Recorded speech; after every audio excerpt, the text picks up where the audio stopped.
Welcome to this live stream. My name is Jonathan Foust. Thank you so much for being here. This is it. This is the crescendo of the 10 perfections, the 10 paramis. We're going to be talking about equanimity, which is steadiness, serenity, presence. And just as you cannot declare serenity now, you can't make it happen, you can cultivate an optimal state for serenity and steadiness. So with that, a few announcements before we launch in. First of all, a big thank you to the Insight Meditation Community of Washington for streaming this, to our producer, Glenn Harrison. And a big thank you to Rita Moran, who leads Mindful Movement preceding this talk. 6:30 Eastern Standard Time. You can join Rita. The link for her Zoom class is on my website and on my Facebook page. We are suspending mindful dialogue for the time being to support Ray in his recovery. Loving thoughts to Ray and Tara. This is all offered freely. There's no ads. There's no nothing other than these pleas for your support. They're not actually pleas. The teachings here are in this particular tradition, in which I happen to be resonating with and teaching in, declares these teachings are priceless. Therefore, there should be no charge.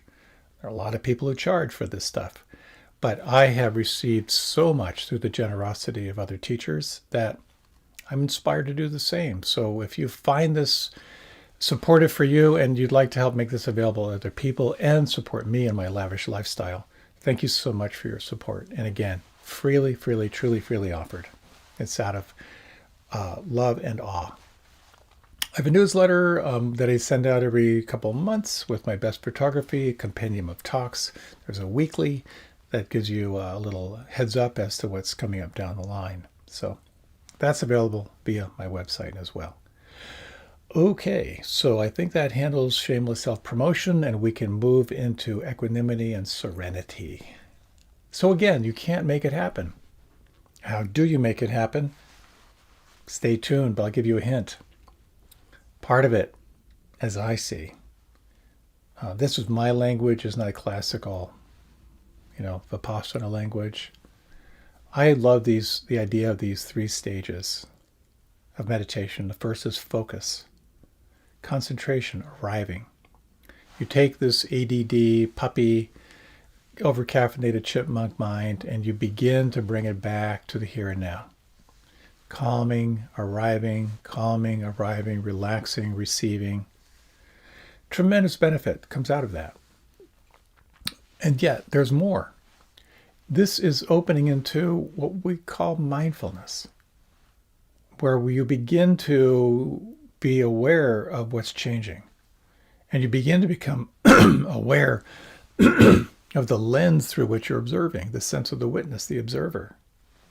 But wait, there's more. Then there's the possibility of relaxing back even more into presence itself.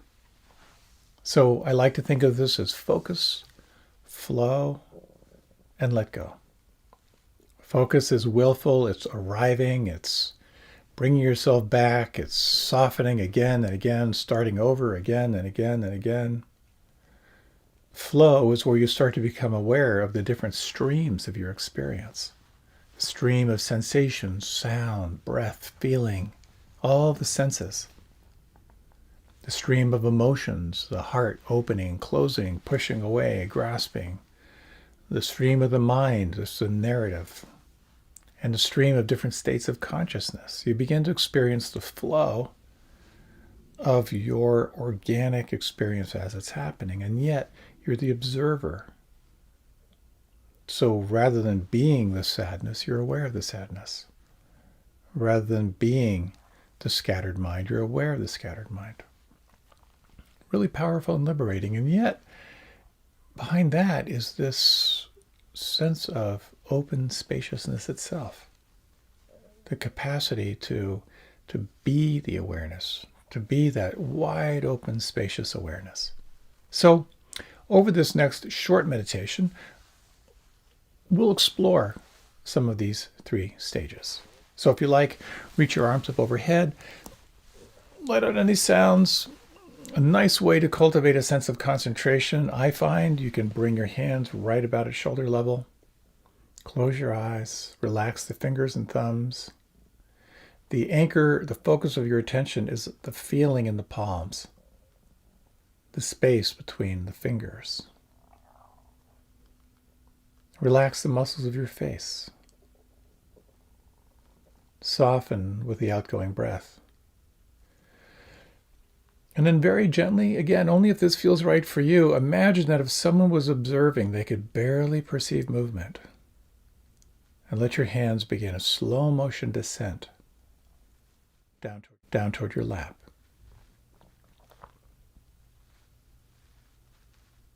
The focus is on the feeling inside the palms, fingers, and thumbs.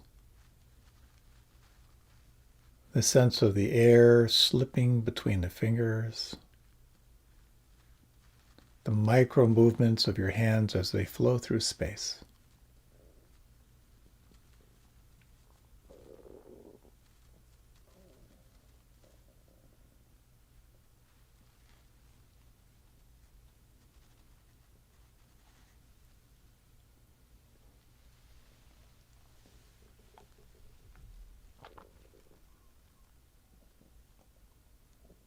How intimately can you feel from the inside out?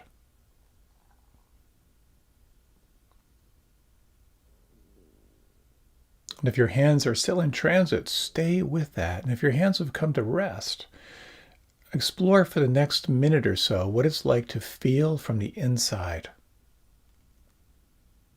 Palms, fingers, thumbs, the space between the fingers. Focused but also relaxed.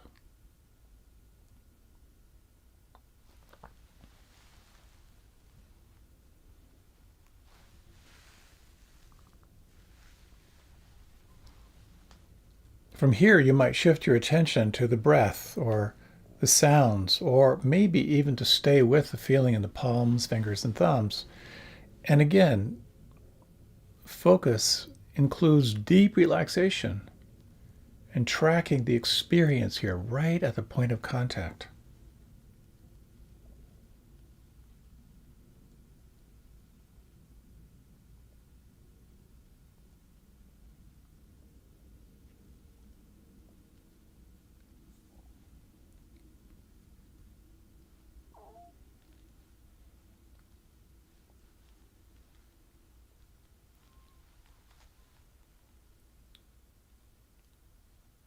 In concentration practice, when you lose your focus, you get right back in the saddle.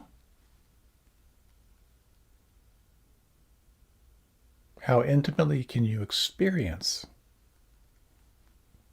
this point of contact with breath or sound or feeling as it's happening?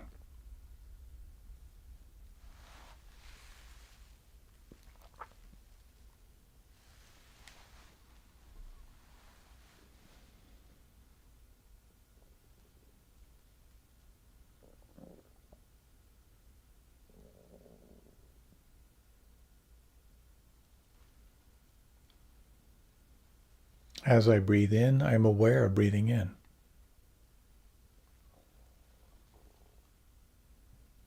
As I breathe out, I am aware of breathing out.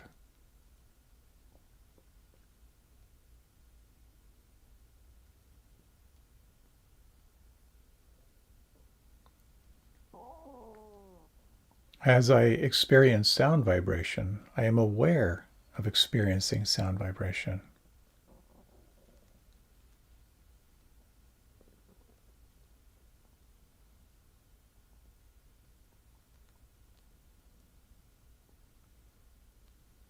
As I experience the felt sense in the palms, I am aware of the felt sense of the palms.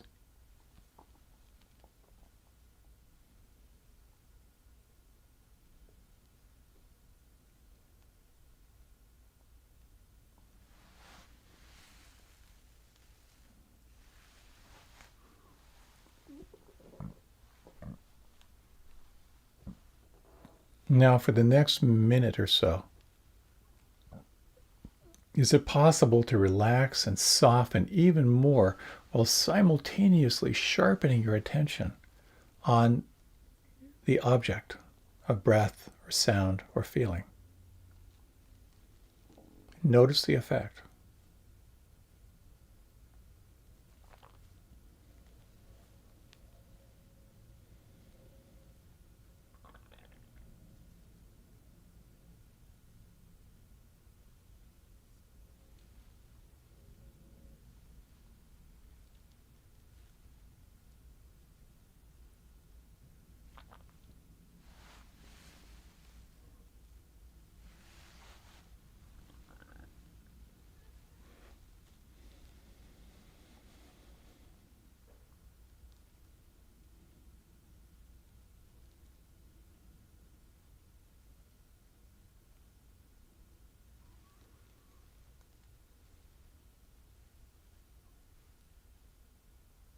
Is it possible now to notice in the foreground your experience of breath or sound or felt sense in the palms, but to relax and widen your awareness and notice as well the background, to notice what's changing?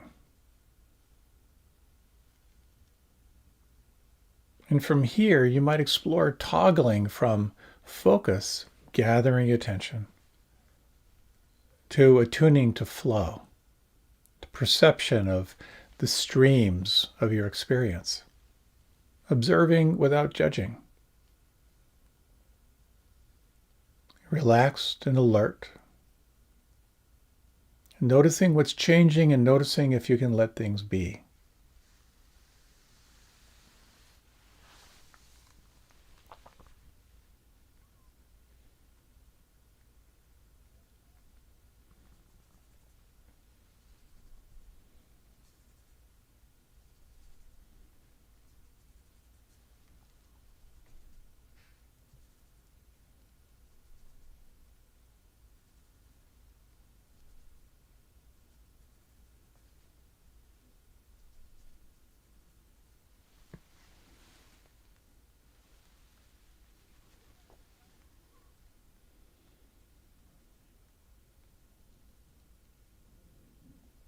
Here you may notice a quality of doing, focusing on your anchor, consciously shifting your attention to broaden and widen your attention, and toggling back and forth between focused attention and awareness of flow. You might explore in these remaining minutes of opening into letting be.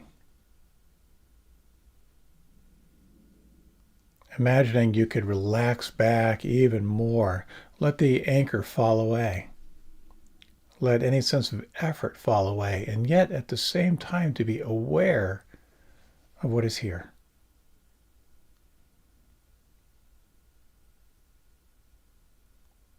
Can you imagine the silence behind the sounds?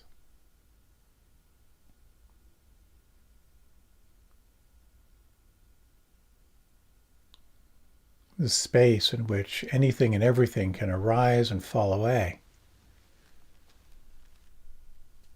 All through this lens of effortlessness.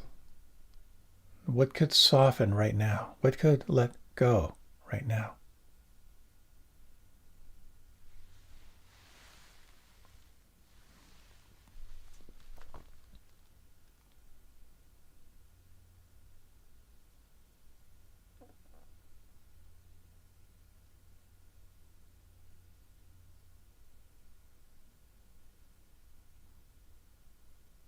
In the absence of effort, what do you feel? What do you notice?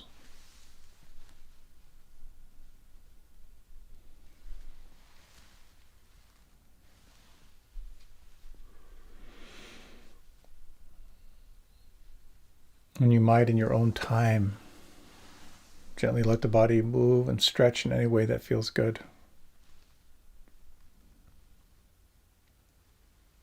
Just a few words before we transition to our talk.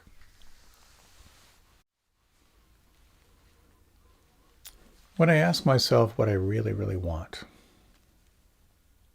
I go through different iterations. First, focusing on Apple products, and then getting to a sense of happiness. And then even getting underneath that is what I really want, I think, is to be happy regardless of the externals. And this, I think, points toward a quality of equanimity, of steadiness, what's considered the flowering of this practice, to be awake, to have a quality of presence, no matter what's happening externally. Lofty goal, but I think we've all touched into that at different times. I hope you enjoy the following talk. So many blessings in your practice. It's a story of a pastor giving a sermon, and the sermon is on forgiveness. And so he asks his parishioners, how many of you have forgiven your enemies?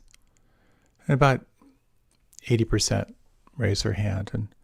And he turned toward this very, very sweet old lady, one of the elders in the church, 94 years old. And she said, well, what about you, Mrs. Johnson? Are you willing to forgive your enemies? And she very sweetly says, I have no enemies. And he said, we all need inspiration in this life, and I wonder if you'd be willing to come up and share with us. So she kind of gets up and kind of totters, up to the front to turn toward the congregation. And he says, can you tell us in this long life that you've lived of what it's like and what you've done to have no enemies?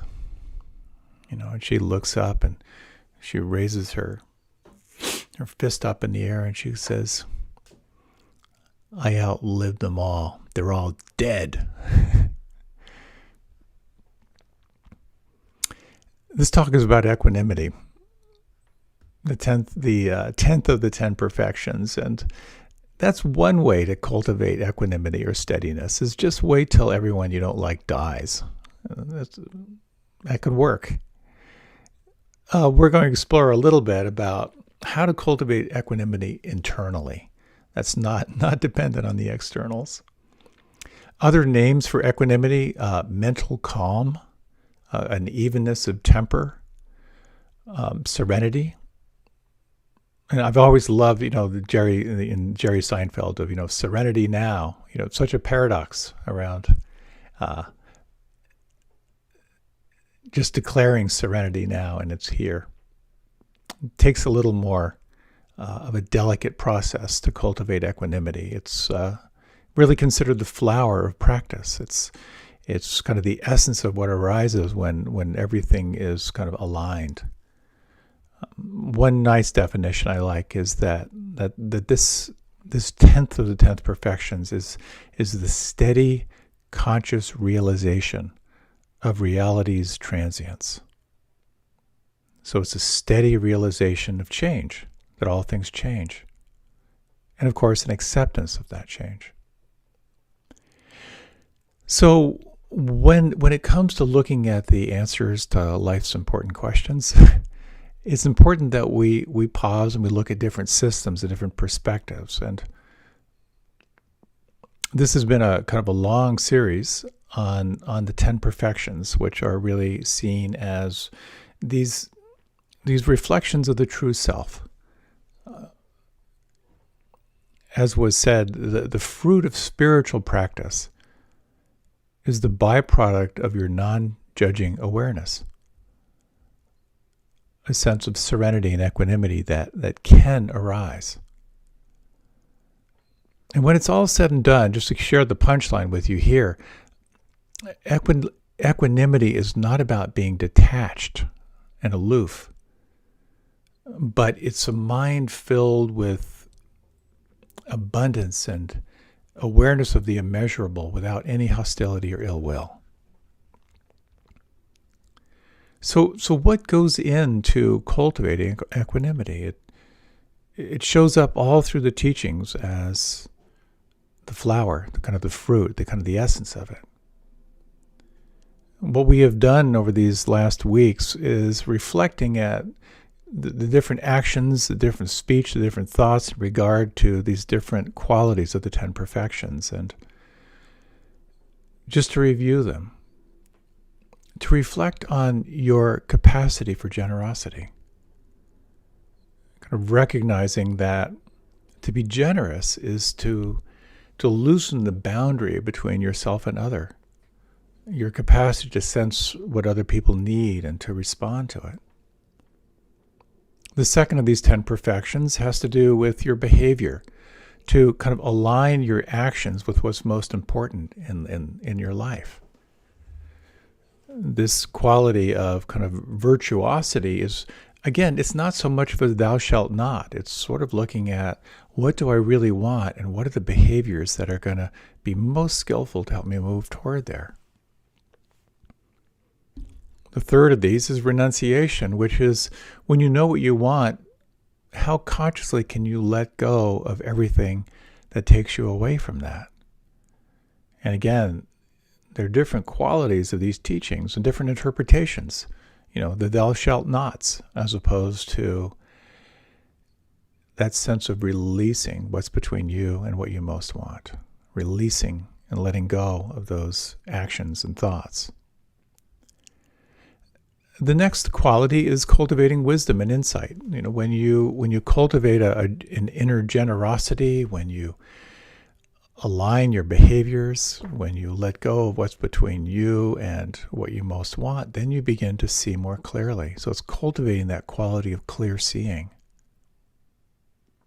The next has to do with sort of a quality of diligence, because the path of awakening can be brutal and hard, and there are challenges. So there's a certain amount of resilience that's required, and also a sense of, I like to think of as energy management. How do you manage your life energy units so that you can really move toward what you most want in your life? Kind of the counterbalance of cultivating diligence is cultivating patience. It takes time. It's a marathon. And as you continue down your path, the next quality to cultivate is truthfulness. The willingness to really know and see what is true. And that means getting under your story, your preferences, your conditioning, to see what is absolutely deeply true. And as you continue to kind of unpeel the onion of your life, looking at what is true, then you need to call on determination, a kind of a resolution to kind of stay with it, because it gets more and more subtle and more challenging in different ways. And the ninth of these is loving kindness. That it's one thing to see what's true. It's one thing to see into the nature of reality. But it's another to cultivate a heart that can match it, that can hold it. So that quality of loving kindness is kindness towards self, but also kindness toward others. And when all these come together, they come into this possibility of serenity. And again, you can't make serenity or equanimity happen. All you can do is cultivate the most optimal environment for it to arise. And what I have really come to know in my years of fumbling around with these practices, that there's a big difference between kind of an intellectual knowing of these qualities and the actual embodiment of these qualities. It's the difference between reading the menu and actually eating the food. Generosity is important, but the actual experience of giving, it's visceral. It's something very, very profound inside. So each one of these little windows into the nature of self becomes a very, very rich way of training your attention and becoming more self-aware. Because it really is about realizing your true nature. It all comes down to realizing who and what you really are.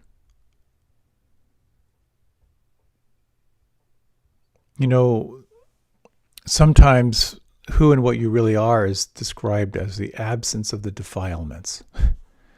That is to say, when there's no clouds in the sky, you become more aware of the light.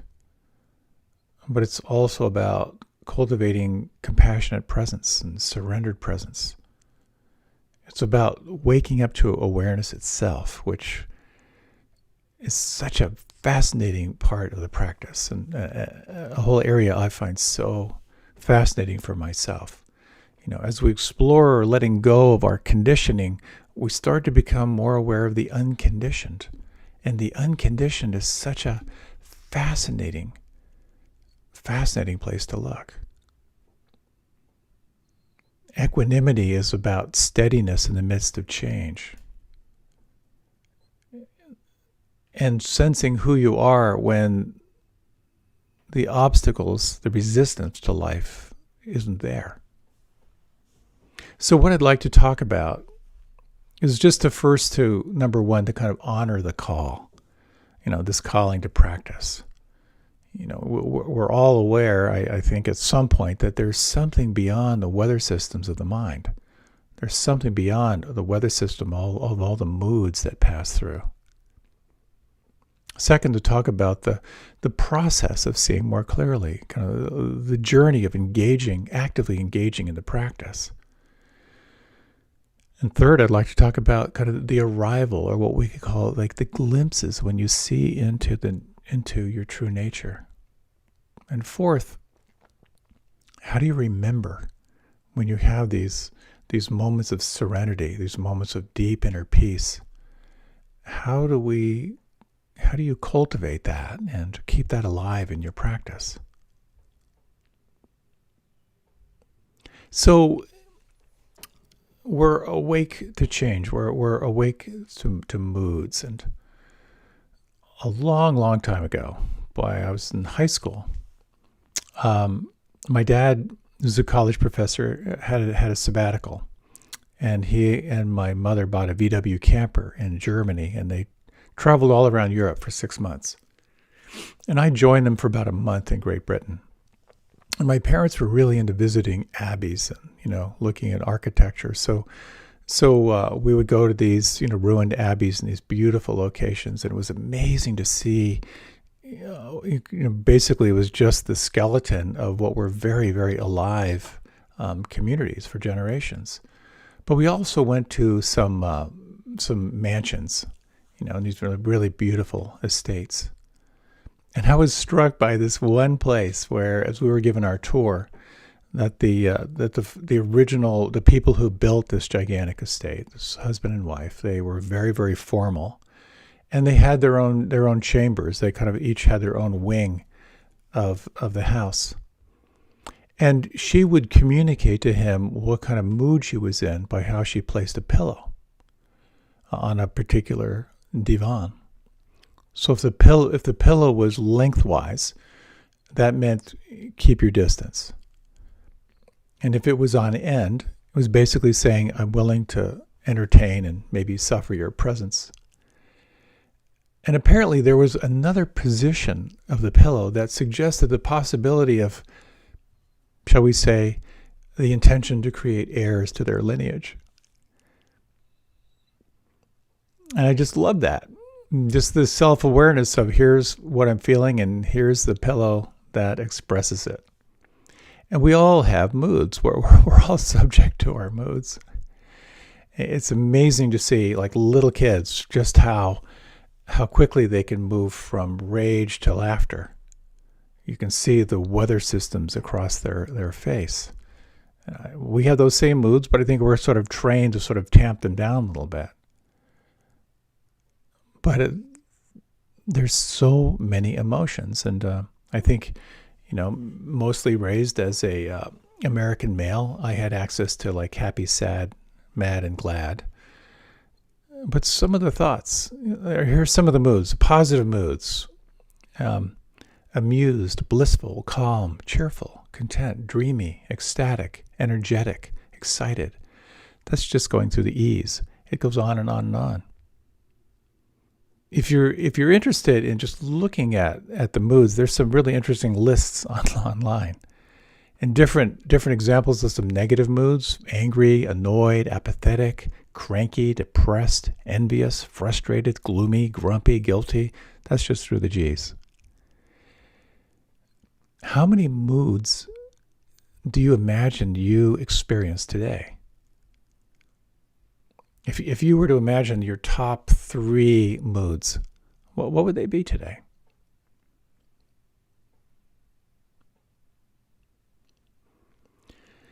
Moods are like weather systems. They kind of move through. They color our experience. And then quite often we identify with that weather system. And some moods are based on externals, and they kind of have their own wave. Coffee tends to put me in a good mood, unless it's too much, and then I'm in a bad mood and I get irritable. Sugar can get you into a good mood, but then you're going to crash, then you'll be in a bad mood. Getting what you want can put you in a good mood, but if you lose it, bad mood. And often, your car won't start. You're in a bad mood. Someone sends you a thank you note. Oh, you're in a good mood. Someone cuts you off when you're driving. Bad mood. Your tax bill is smaller than you expected. Ooh, good mood. So much of our life is externally focused and therefore subject to external conditions for our happiness. And when we're not aware, all we are is simply a reaction machine. All we're doing is simply reacting to what's happening. Stimulus response, stimulus response, stimulus response. What slowing down and paying attention does, of course, is it opens up that gap. It opens up the gap between stimulus and response.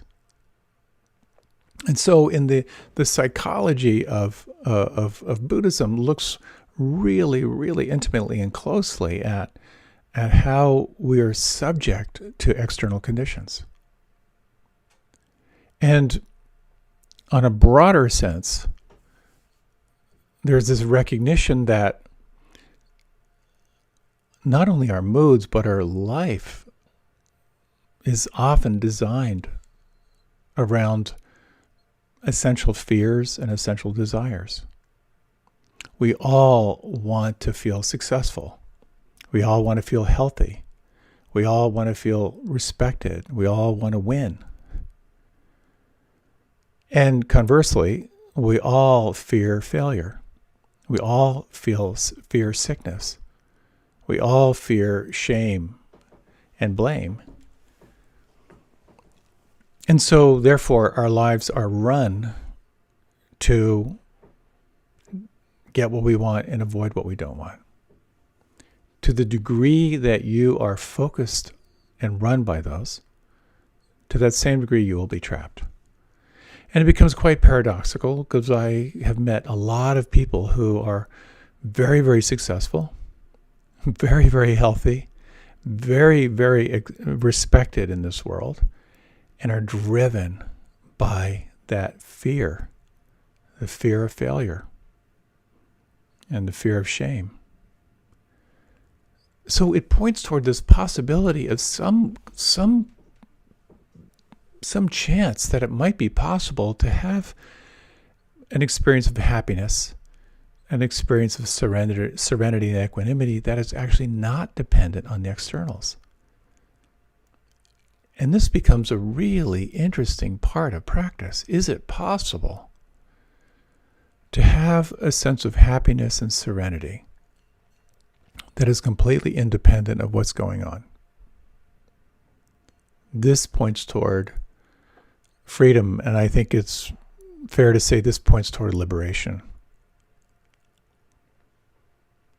And there's always this eternal question, because when you read about spiritual practitioners of the past, there are these great stories of like enlightenment. Suddenly the lights come on and seeing clearly and you're done. And then, of course, there are the not so sexy stories of the gradual awakening. And so it becomes this question, do we awaken in a blinding flash, or is it a gradual process? And I tend to think that while we get insights and we get glimpses, for most of us, it's gradual. And for many people, when you really start to slow down and call on mindfulness and the sincerity of wanting to wake up, there's low-hanging fruit. You realize you begin to see into the kind of the conditions that make you unhappy, and then you see those and you start to feel more happy. You start to recognize belief systems that just aren't true, and then you feel more freedom. And then for many, the practice then becomes more subtle after picking that low-hanging fruit. The first month-long retreat I went to was one of the most intense and dramatic months of my life. So many powerful insights. It really helped to kind of redirect my life. And a couple years later, I went back for a second month-long retreat, a month all in silence, dedicated to practice, very, very structured. And not so much came out of that. But then a couple months after I got home and just kind of got back into the routine of my life, my wife, Tara, said, "You're less anxious." And I realized it's true. Something kind of softened inside. I love the line from Maharishi Mahesh Yogi, the founder of TM, who said, "You water the root and enjoy the fruit." Bring yourself, rest in presence, and it'll begin to nourish every aspect of who you are. And I've certainly found that to be true. We get these glimpses. We get these intimations of true nature. So I thought I would lead just a very, very short reflection. If you like, you can close your eyes. And you might, with your eyes closed, just take 3 slow and full breaths.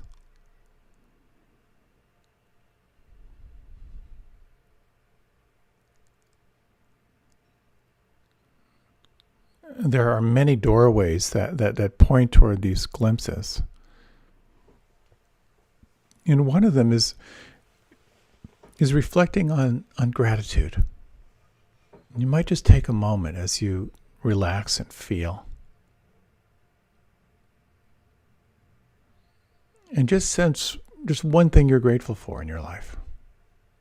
One thing you deeply appreciate.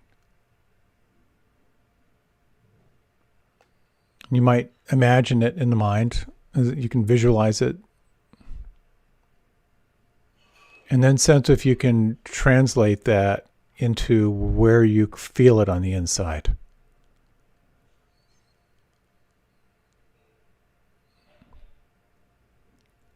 What does gratitude feel like? Can you locate that? Can you make room for that?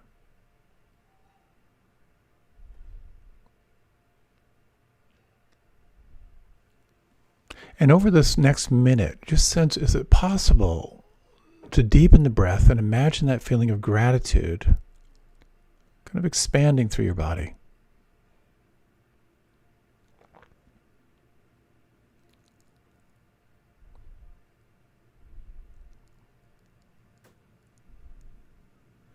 And just to explore the following question for just a few moments. Can you imagine this inner feeling of gratitude, completely independent of externals? Can you imagine feeling grateful for no reason?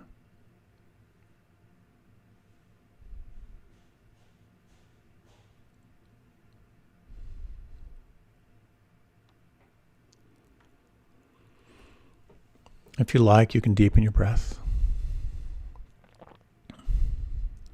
And if you like, you can open your eyes. I find this distinction between happiness dependent on externals and happiness independent of externals so helpful. I'm reminded by something the teacher Sokne Rinpoche said, that when he lived in the monastery as a young boy, the basic teaching he got was to be happy for no reason. And I really come to really love that phrase. Is it possible to be happy for no reason whatsoever? And we see that when we see children play or watch puppies play. We've all had that experience, and it becomes a very interesting question. Can I cultivate this inner state independent of the externals? So it's said that practice is twofold. The first is to notice what's happening as it's happening. As I breathe in, I'm aware of breathing in. As I breathe out, I'm aware of breathing out. That deep connection, moment-to-moment connection of what's actually happening. Then the second element, which points toward mindfulness and points toward liberation, is being aware of your relationship to what's happening. Is it possible to be aware of the filter through which you're perceiving? The filter of wanting, or the filter of aversion, or the filter of confusion. It's not so much the event that's happening as how you're relating to it. And so when you explore equanimity, this quality of allowing steadiness, it's all about how you're relating to what's happening. As Ajahn Chah, the Jack Kornfield's teacher, considered a real meditation master, would say when he would sit with people in his community who were practicing, when they would be talking about their suffering, he would say, "You have rope burn. You're hanging on to the rope. Let go of the rope." So this ephemeral state of serenity, this ephemeral state of equanimity is so juicy. It's so desirable. This preferenceless awareness, to be without desire. Again, we glimpse it, we sense it. It's really, really sexy. And the question becomes, well, then how do we cultivate it? And of course, there are different ways that you can cultivate it. And you cultivate it through training. One way of training yourself is training yourself to be present. Just training yourself to be here. And this calls on concentration or focus.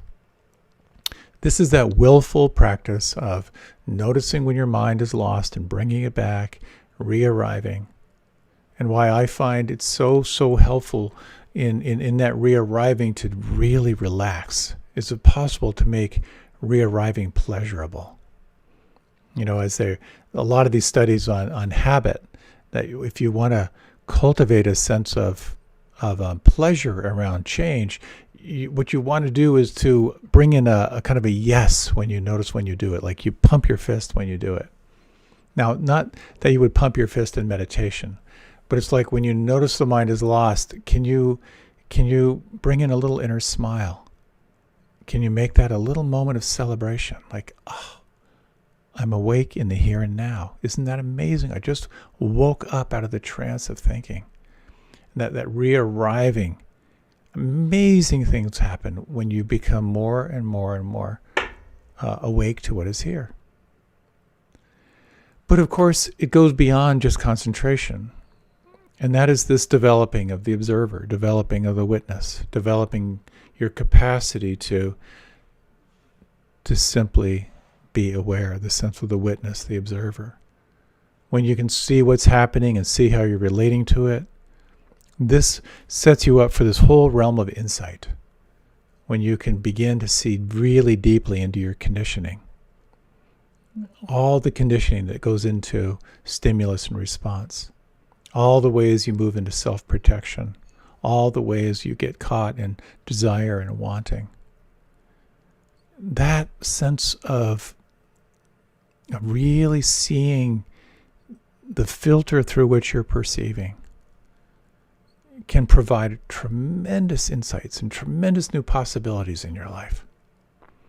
And then from there are times when you might get that sense of who you are without a filter. who you are in the absence of greed, who you are in the absence of hatred, who you are in the absence of confusion. Those moments are so ephemeral, and yet they're so real.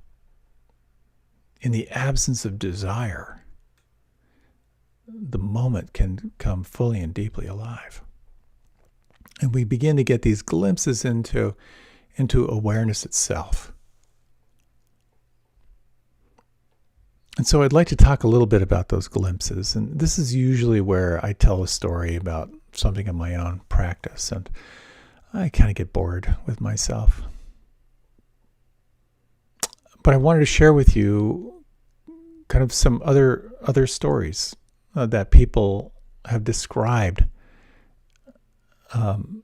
in these moments of sensing who they are without this filter of reactivity. But here's the problem with these stories is that as they describe their experience, it kind of sounds like they're stoned out of their gourds. And yet, there's something so ephemeral and so powerful. And again, if you've had any sense of the mystery, any sustained sense of who you are without desire, all the paradoxes come alive, and there's this space that can hold the paradoxes. So I'd like to share a couple of these with you, just because there's a little bit of a transmission in them, I think, when we kind of go into the willing suspension of disbelief. If you like, you can close your eyes. Just sort of imagine this. Here's someone sharing a moment of glimpsing. I saw a tree blooming in the parking lot. It was early spring. And it was as if I had never seen a tree before in my life. It appeared to be glowing, pulsating, radiating energy and beauty. I could feel that it was alive. It was breathing the same air as me and moving to the same energy and life force.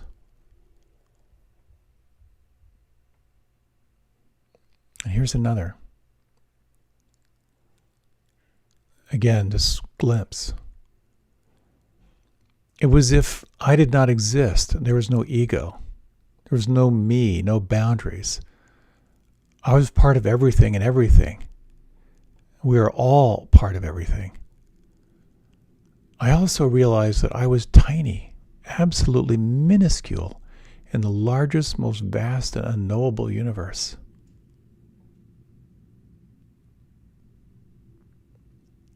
And another. It was a hollowing out of the solidness and the physicalness of perceived reality. It felt less and less like solid material world and more like wisps of dream stuff.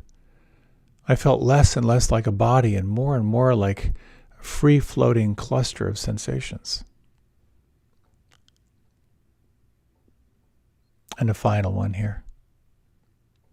Objects disappeared, and so did I as their subject. What remained was simply pure experiencing. Seeing, hearing, feeling, smelling, tasting, and thinking. Pure, undivided consciousness.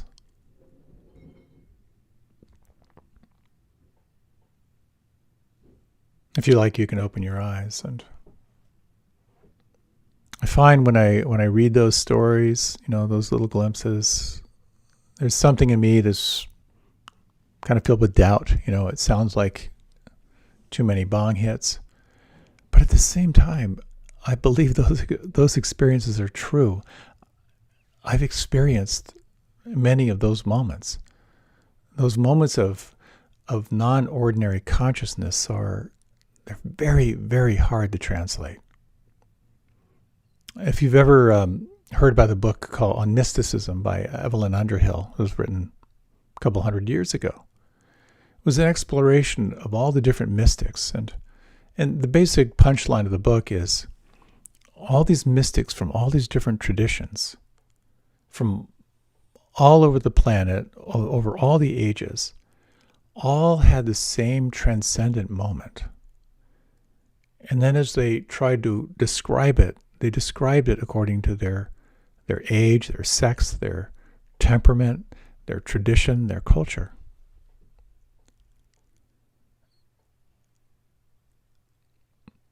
This sense of deep, deep serenity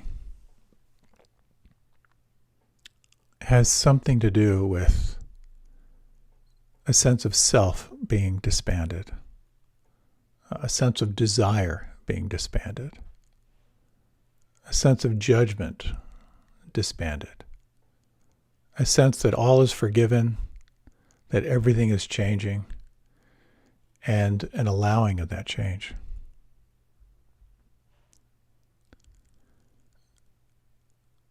So I'd like to share with you a few phrases that can be helpful.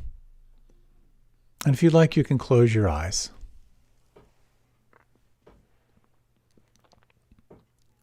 And these are some words that have come through the centuries.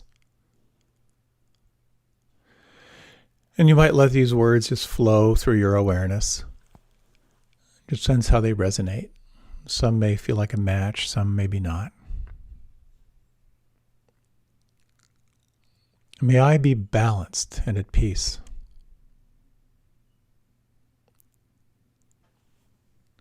May I acknowledge that all created things arise and pass away. Joys, sorrows, people, buildings, animals, nations, even civilizations. May I rest in the midst of this change.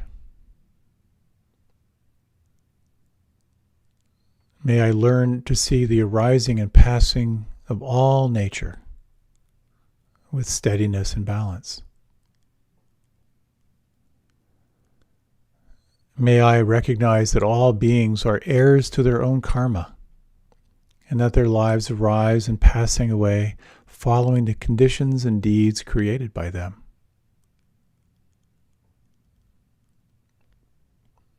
May I learn to love and care for others.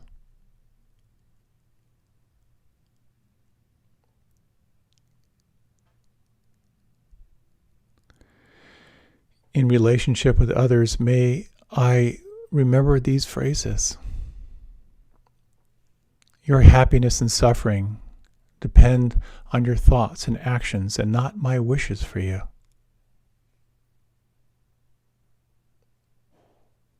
And you might take a moment to wish peace and equanimity for any specific people you know. Reflecting on the following phrases. May you learn to see the arising and passing of things with equanimity and balance. May you be balanced and peaceful.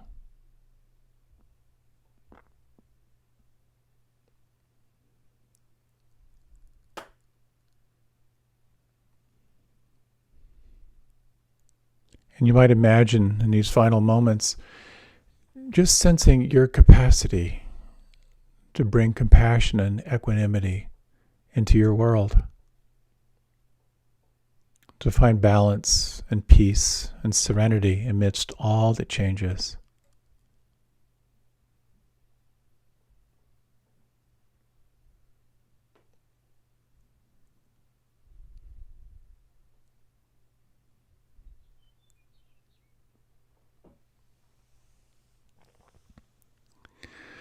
If you like, you can gently deepen your breath. And if you like, you can open your eyes.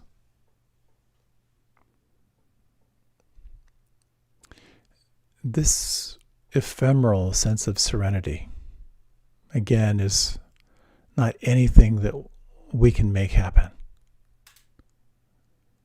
What we do have control over is exploring the conditions, the inner conditions we can create for it to arise. And what we have in these teachings are this quality of remembering. The word sati means to remember. Anapanasati is to remember the breath. And remembering the breath is more than the breath. It's remembering the here and now. It's remembering that there's nothing outside of here and now. It's remembering the three characteristics of reality, remembering that all things change. It's about remembering that your relationship to what is changing directly determines the level of stress that you'll experience.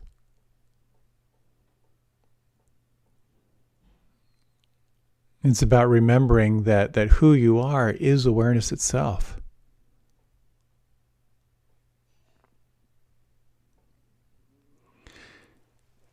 As well, it's about remembering how you can call on the refuges when you feel lost. The first refuge of the Buddha.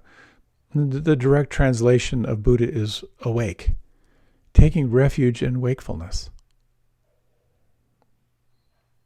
The second, taking refuge in Dharma. The translation of Dharma is truth. That's independent of any tradition. What is absolutely true? Taking refuge in truth. And taking refuge in Sangha. And the translation of Sangha is maybe in its essence love.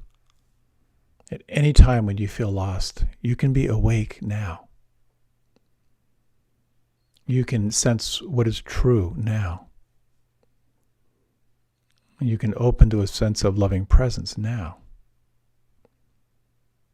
These become helpful as we explore our true nature and this unfolding into the realization of deep inner truth. So we'll close with a short little reading. Again, if you like, you can close your eyes, you can slow down your breath.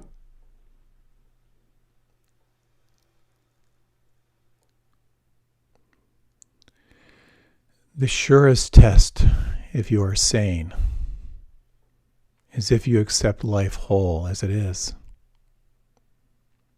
without needing by measure or touch to understand the measureless, untouchable source of all its images, the measureless, untouchable source of its substances,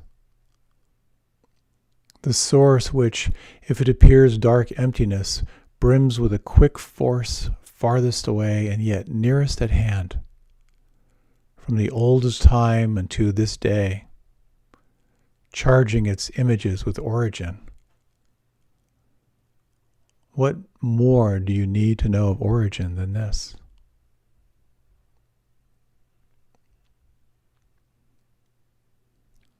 The surest test, if you are sane, is if you accept life whole as it is.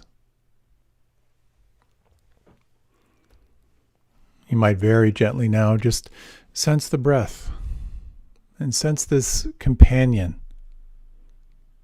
Imagine the body as an ally. And whenever you awaken and feel on the inside, you arrive here and now.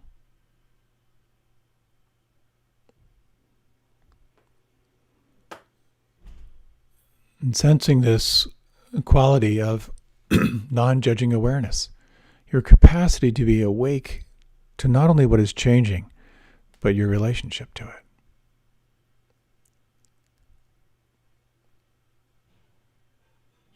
And sensing of just for a moment of what it is like to release all striving, to release all sense of doing,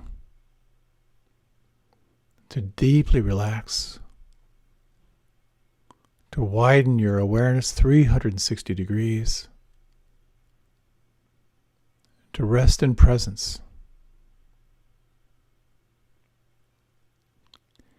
and to sense the mystery. And in your own way, to love the mystery of your life.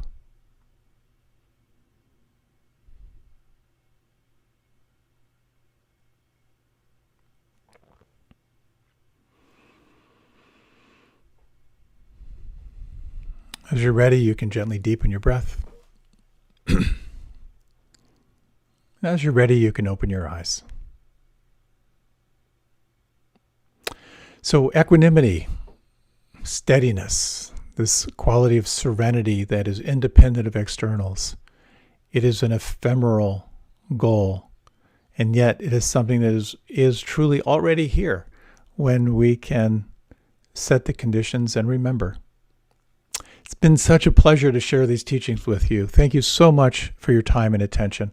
I truly hope you have found them helpful, and many, many blessings in your journey and beyond. Take good care.